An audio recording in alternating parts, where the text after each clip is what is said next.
Pois não, vai lá. Já foi, Sandra.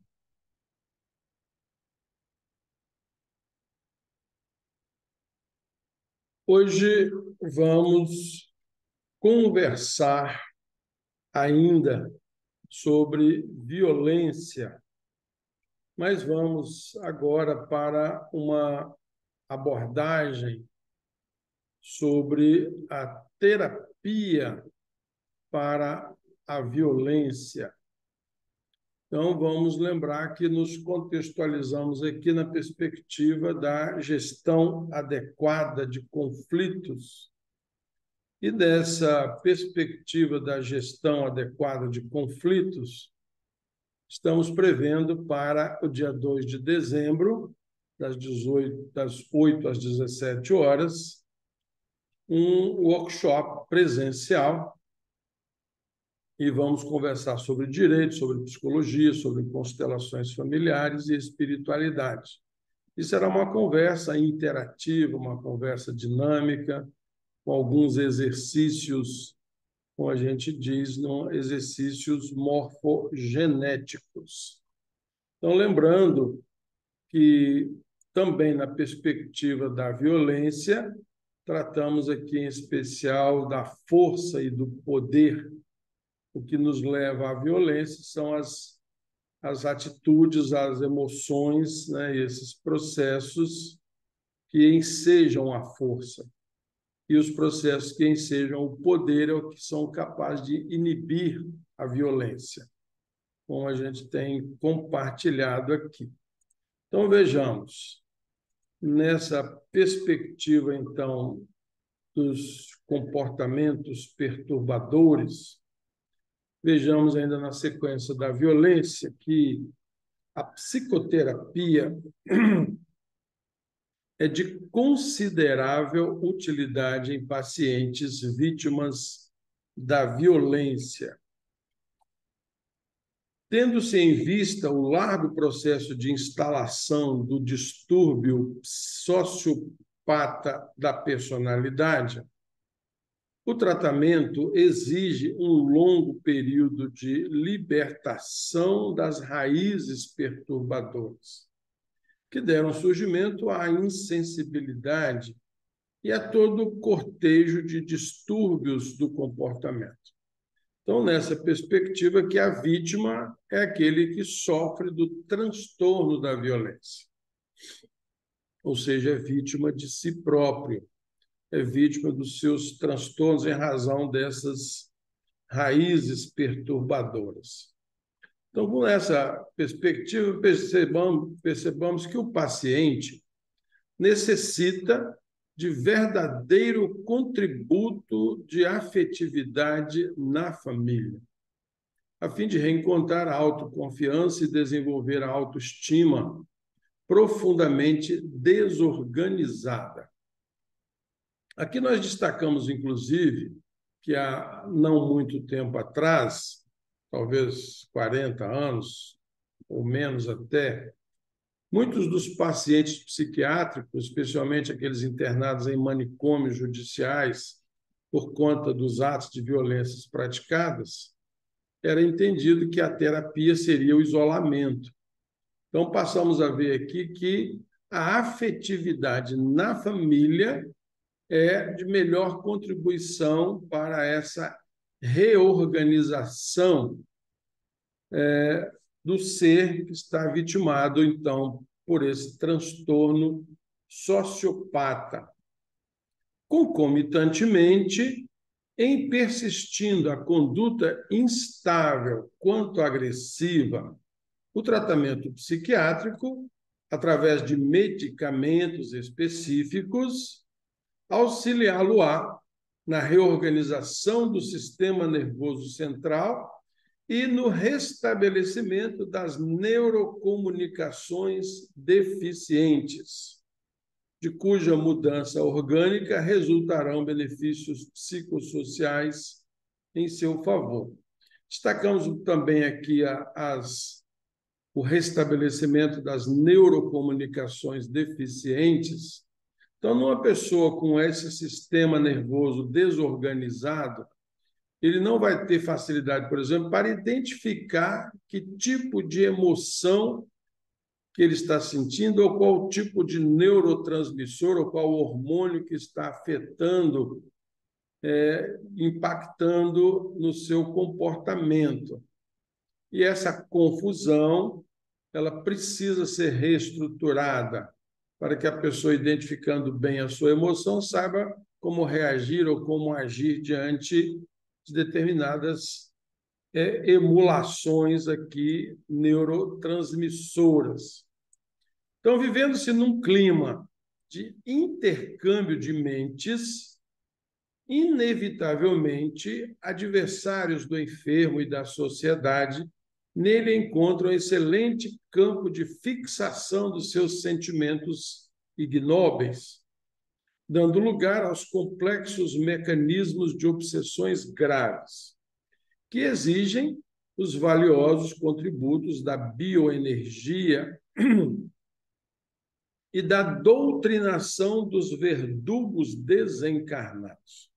Aqui temos uma terapia proposta que a psiquiatria ou a psicologia, com algumas exceções, ainda não alcança.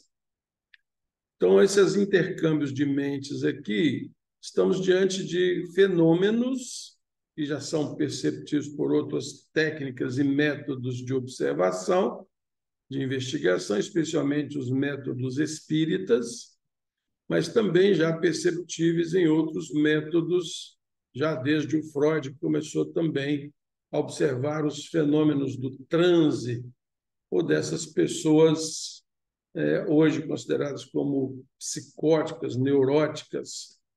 Mas veja só, esse intercâmbio de mentes se dá por uma fixação de sentimentos. Então, a pessoa vitimada pelo transtorno da violência, ela tem em si fixado alguns traumas, algumas carências, alguns maus tratos, e fixado isso, retorna como o desejo de violência, e isso atrai outras mentes que se associam a essa vítima, potencializando, então, assim, o problema da violência.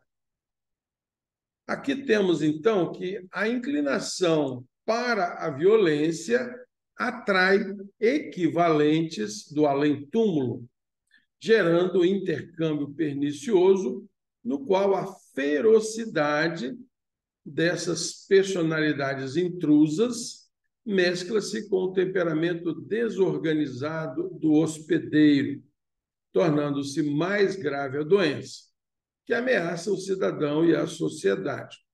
Mas isso se dá também quando você está diante de num quadro desse aí de desorganização das emoções, e você vai para um ambiente onde essa desorganização, vamos dizer assim, pode ser a regra, ambientes como de violência, né? Ambientes sujeitos a convites à violência, isso naturalmente também por essas pessoas que frequentam ou que estimulam esse tipo de comportamento, ele será potencializado. É mais ou menos como um efeito manada, por exemplo, num jogo de futebol, uma torcida contra a outra. E do nada você percebe que aquilo se avoluma sem muitas explicações. Então,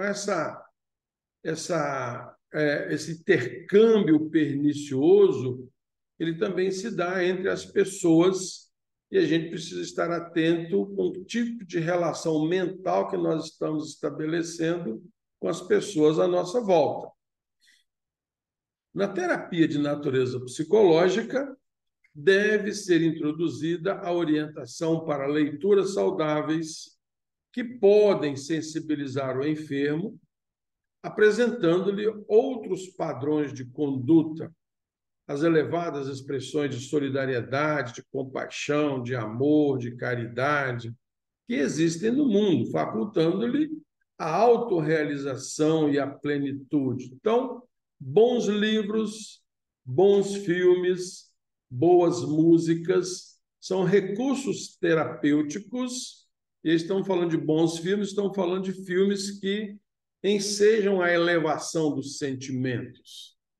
Da mesma forma, livros e músicas que ensejam essa, e elevação do sentimento é a elevação dos nossos padrões de conduta, dessas expressões de solidariedade, de amor, de caridade, de compaixão.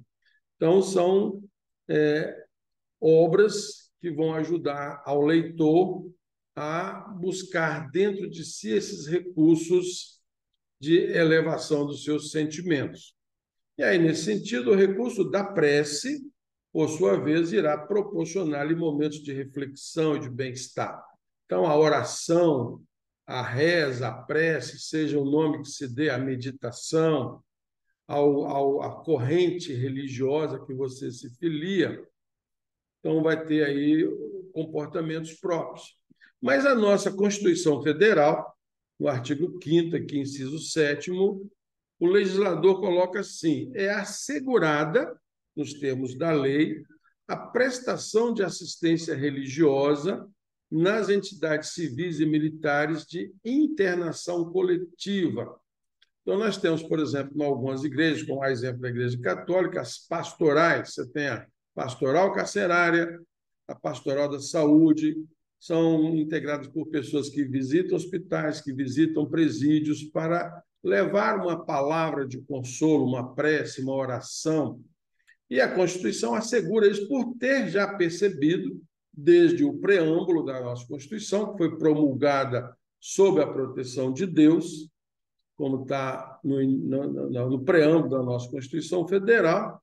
Então, esse reconhecimento de que esse recurso religioso, que é a nossa ligação com o divino, ela também nos promove e nos restabelece alguns das situações que transtornam os nossos comportamentos. Então, criado o hábito, esse hábito de elevação dos sentimentos por qualquer desses recursos, esse hábito atrairá benfeitores do mundo maior, os nossos protetores espirituais, o nosso anjo da guarda, que passarão a libertar o paciente, que está sofrendo o transtorno da violência, das vinculações mórbidas da obsessão. Então, o benfeitor espiritual vai inspirar a novos cometimentos, nos quais a vítima da violência encontrará prazer, constatando que o seu não é um problema isolado, mas faz parte das lutas nas quais se encontra a humanidade. Então, vejamos que os transtornos, na sua maioria, ou todos os transtornos comportamentais, não só os da violência, são parte da luta comum.